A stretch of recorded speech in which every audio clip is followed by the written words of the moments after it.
Okay, this is applying deductive reasoning. In a previous module, we actually defined what inductive reasoning was, and that's the process of looking at patterns. In this case, deductive reasoning, it's the process of showing that certain statements follow logically from agreed upon assumptions and proven facts. That's kind of the key, proven facts. The thing that I basically tell people to associate this with in algebra class and in other algebra-based classes like Algebra 2 and Pre-Calculus, you use a lot of formulas. And deductive reasoning is basically a formula-based way of reasoning. So you're going to be using formulas. It's something that is something that can be proven through formulas. So we have, in this particular case, it says, tell whether the statement is the result of inductive or deductive reasoning. Remember, inductive is patterns. So you see a trend.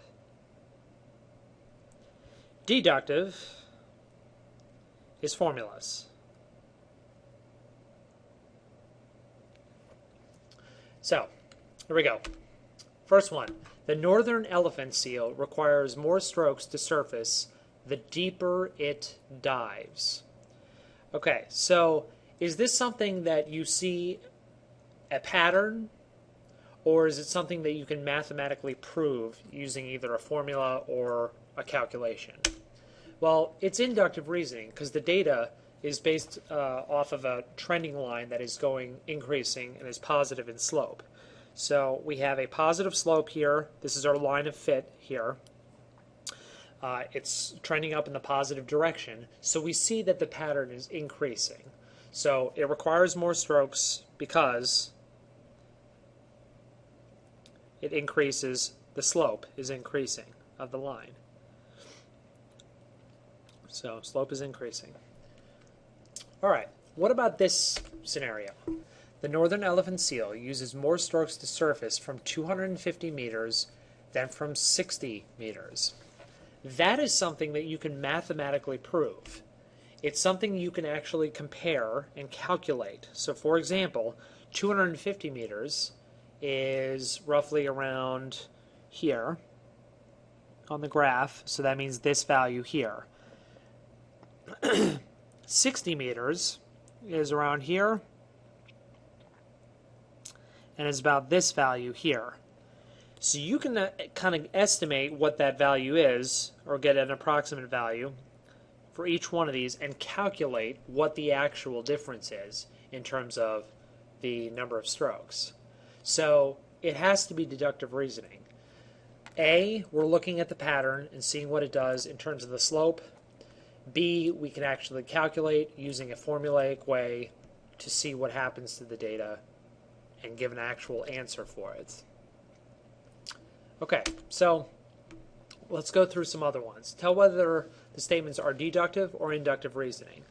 I have number one, Angela knows that Walter is taller than Peter. She also knows that Peter is taller than Natalie. So Natalie reasons that Walt is taller than Natalie. So looking at this, we're trying to see if are we calculating something or is it something that she's looking based off of a pattern. The thing is, she knows Walter is taller, so that's something that can be calculated. She also knows that Peter is taller than Natalie. So what she's basically using is using a formulaic way. Angela determines that Walt is taller than Natalie. So this is going to be deductive reasoning. Okay. What about the next one? We have Josh knows that brand X computers cost less than brand Y computers. All other brands that Josh knows of cost less than brand X. Josh reasons that brand Y costs more than all other brands. Well, here's the thing.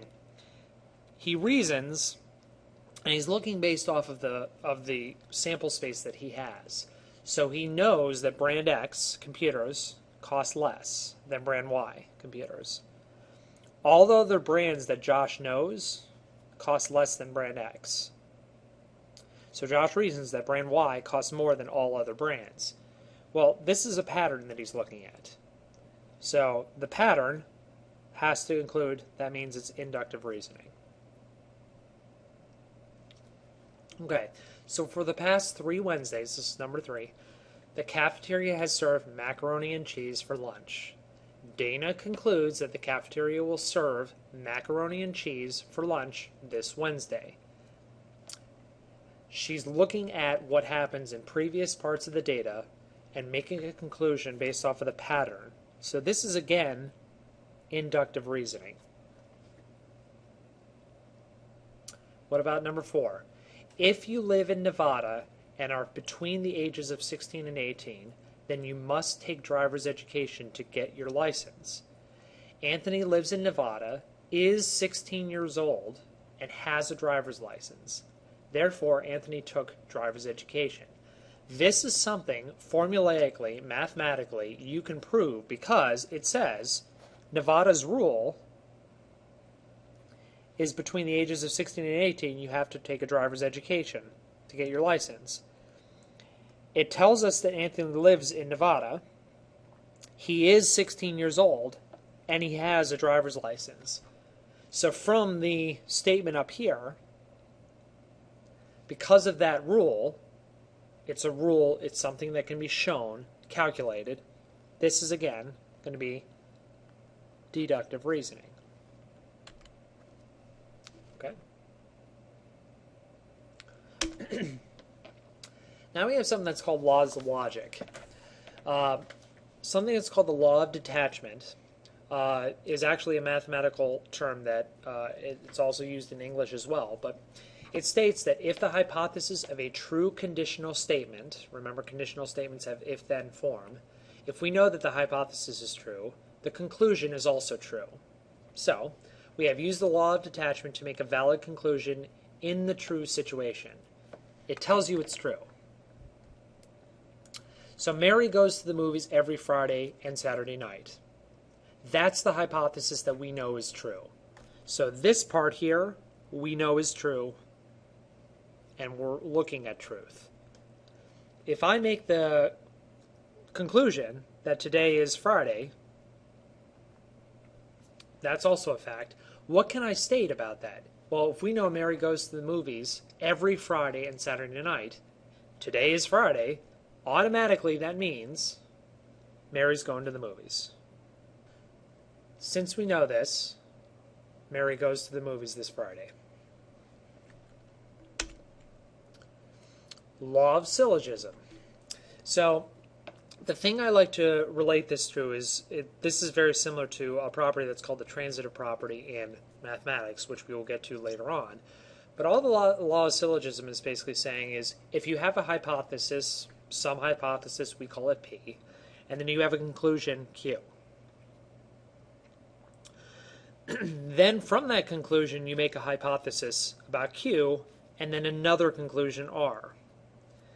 Since these two parts are the exact same, the hypothesis of one of the statements, the conclusion of the other, you can automatically take the hypothesis of the first statement and connect it and make another conclusion of the second statement into one statement.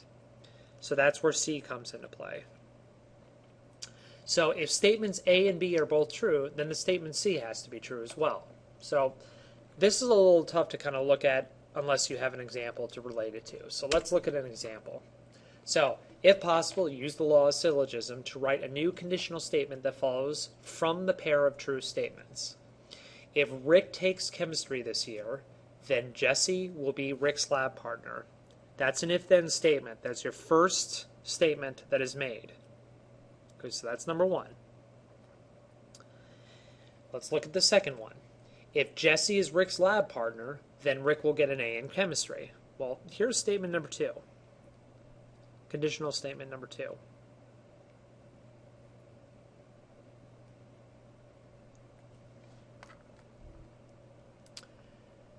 The thing that I see is that the conclusion of the first one, which is Jesse will be Rick's lab partner, and the hypothesis of the second one, Jess is Rick's lab partner, those are the same. So if those are the same, we can take the first statement, if Rick takes chemistry this year, and the last conclusion statement of the second part, then Rick will get an A in chemistry to make one conclusion. So if Rick takes chemistry this year, then Rick will get an A in chemistry. So we basically cut out the Jesse part because that's already assumed. That's the law of syllogism. Okay, what about law of syllogism here? So if a polygon is regular, then all the angles in the interior of the polygon are congruent. If a polygon is regular, then all of its sides are congruent. Well, we have conditional statement here, conditional statement here. Is the conclusion of the first conditional statement the same as the hypothesis of the second? Well, let's look and see. We have then all angles in the interior of the polygon are congruent. Is that the same as a polygon is regular? No, they're not the same, so you can't make a new statement based off of the law of syllogism. So neither statement's conclusions are the same. That's all you have to remember.